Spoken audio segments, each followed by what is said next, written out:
اول ما بتعرف التشخيص بتبدا رحله تانية خالص مع العلاج. يا دكتور انا همشي على الادويه دي طول عمري؟ طب الكورتيزون ده ملوش مضاعفات، ملوش اضرار؟ يعني ايه علاج بيولوجي؟ النهارده هنشرح سلم العلاج من اول خطوه لحد احدث ما وصل اليه الطب في علاج الامراض المناعيه، وهنفهم ليه مفيش روشته واحده تنفع لكل المرضى.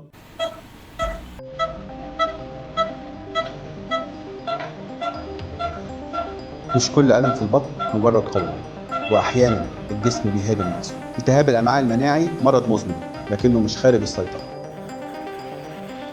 انا الدكتور احمد جلال، استشاري امراض الجهاز الهضمي والكبد والمناظير. هدفي ان احنا نفهم المرض عشان نسيطر عليه. العلاج مش بس دواء، العلاج رؤية واضحة، تشخيص دقيق، متابعة منتظمة، وهدف محدد. هدفنا العلاج الموجه نحو الهدف. تريد تطر. التهاب القولون تقرحي مرض كرونز مش نهاية الطريق. بالعلم الصح نقدر نمنع المضاعفات ونحافظ على الحياة طبيعية.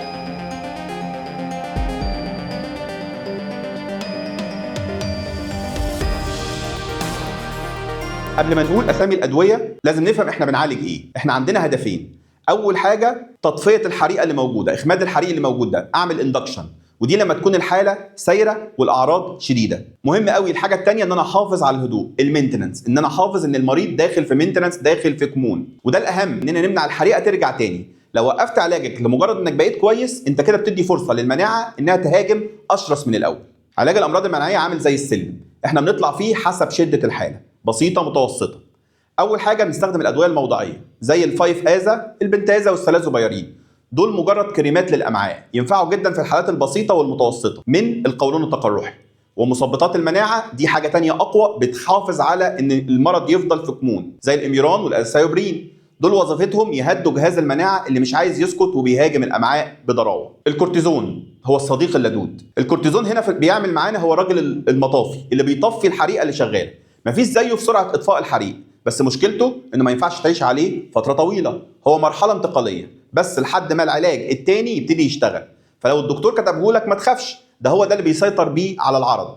بس المهم نلتزم بالجرعه، طريقه سحبه التدريجيه زي ما الدكتور بيقول لك بالظبط، ما ينفعش يقف مره واحده. عصر العلاج البيولوجي، ذا جيم تشينجر. وصلنا لاحدث حاجه. احدث حاجه في علاج الامراض المناعيه هو العلاج البيولوجي. العلاج البيولوجي ده مش دواء كيماوي، ده بروتينات متصنعه عشان تمسك في المواد المسببه للالتهاب في جسمك، بتعطلها من غير ما تاثر على الجسم كله زي الكورتيزون. وده اللي بيخلي مرضى كتير كانوا فاقدين الامل يرجعوا يمارسوا حياتهم الطبيعيه ويروحوا الجيم ويسافروا ويعيشوا حياه طبيعيه ويخشوا في كمون. في امراض الامعاء المناعيه المناعه بتبتدي تهاجم القولون والامعاء وتبتدي تعمل فيها القرح والالتهابات اللي انتم شايفينها دي عن طريق مواد بتطلع من جهاز المناعه، اللي هي المواد الصفراء اللي انتم شايفينها، المثلثات الصفراء دي تبتدي تهاجم اغشيه الامعاء وتبتدي تعمل فيها التهابات وقرح. العلاج البيولوجي بقى بيتحد مع المواد دي زي المغناطيس، بيعمل معاها رابطه زي بوند تمسك فيها وتمنعها انها تهاجم الامعاء، فبالتالي يعمل بوند قوي ما بين الحاجات الصفراء اللي بتسبب الالتهابات والعلاج البيولوجي اللي هو بيمسك فيها يخليها ما تشتغلش، يخلي السكينه اللي بتشتغل كانها تلمه، فبالتالي اجهزه المناعه ما تهاجمش الامعاء بتاعتها، تعمل زي جدار حمايه ما بينها وما بين الالتهابات.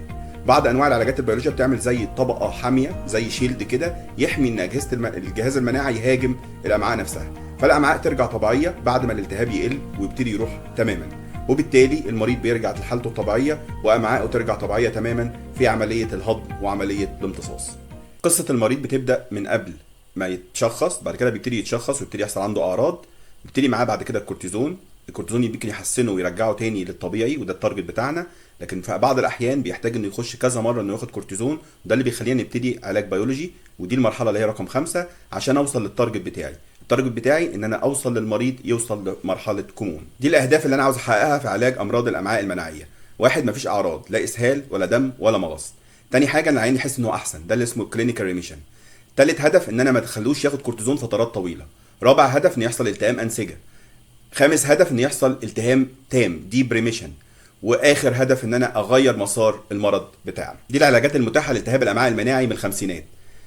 السلفاسلازين والهيدروكورتيزون، بعد كده الاسايوبرين في السبعينات، سنه 90 بدانا نخش في البنتازا والادويه الجديده والكورتيزون الموضعي. في الالفينات بقى الموضوع اتغير، كل دي علاجات بيولوجيه من اول سنه 2000 لحد 2023، وكل سنه بيخترعوا علاجات بيولوجيه جديده لعلاج المرض المناعي دوت. كل علاج بيولوجي وليه طريقه شغل، عشان كده مش كل علاج بيولوجي ينفع لكل المرضى. لان زي ما انتم شايفين كده في استخدامات كتير قوي لكل علاج بيولوجي، لان كل واحد منهم بيشتغل في حته معينه. المريض لو ما خدش علاجه بدري بيبتدي المرض يزيد معاه لحد ما يبتدي يحصل مضاعفات. في الاول ما يبقاش فيه اعراض جامده، بعد كده يحصل الاعراض الجامده ويتشخص، بعد كده يبتدي المرض يزيد. لما ابتدي العلاج في المنطقه دي منطقه الويندو، اوبورتيونيتي ويندو، المنطقه اللي انا ممكن ادي العلاج للعيان ويخف.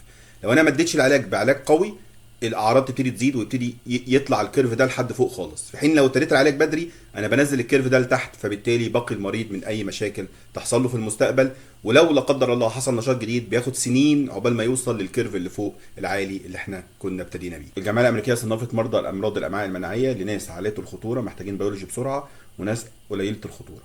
استنى عن تشخيص، لو اقل من 30 ده عالي الخطوره، لو المنطقه المصابه كذا منطقه، امعاء، قولون، كذا حته في القولون، معده، ده عالي الخطوره. لو الاصابه في منطقه الشرج وفي ناسور ده عالي الخطوره. لو القرح اللي عنده عميقه ده عالي الخطوره. لو عمل جراحه من قبل يبقى ده عالي الخطوره. لو في ضيق في الامعاء او ناسور نشط ده عالي الخطوره. كل دول اللي هم مرضى على عاليه الخطوره محتاجين علاج بيولوجي بدري، ده طبقا لتصنيف الجمعيه الامريكيه لمرضى الامعاء المناعيه AGA باثوي. في العلاج احنا عندنا اهداف قصيره المدى، اهداف متوسطه المدى، واهداف طويله المدى. اول هدف ان ما يبقاش فيه اعراض. الاهداف الثانيه ان انا ارجع التحاليل للطبيعي، معامل الالتهاب وسرعه الترسيب.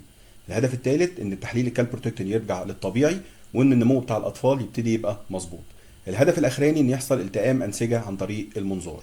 لو ما حققتش الاهداف دي ارجع اقيم الحاله من الاول عشان احقق الاهداف بتاعتي. الهدف ان انا اوصل لالتئام انسجه، وان انا احقق الاهداف بتاعتي بحيث ان المريض يعيش حياه طبيعيه. وده الهدف من العلاج، التريت تو تارجت او العلاج نحو الهدف. احنا هدفنا ان احنا نوصل للاهداف بتاعتنا ونحققها، وده شعار السلسله. العلاج مش سجن، العلاج هو الحريه من الالم، والمستشفيات علشان تعيش حياه طبيعيه زي الشخص اللي على الشمال، بدل ما تعيش في الام متكرره ودخول مستشفيات متكرر زي الشخص اللي على اليمين. في مدرسه التهاب الامعاء انت اللي بتسوق حياتك مش المرض. لو استفدت من حصه النهارده اشترك معانا وشاركها مع غيرك. زكاة العلم تبليغه، ودمتم سالمين.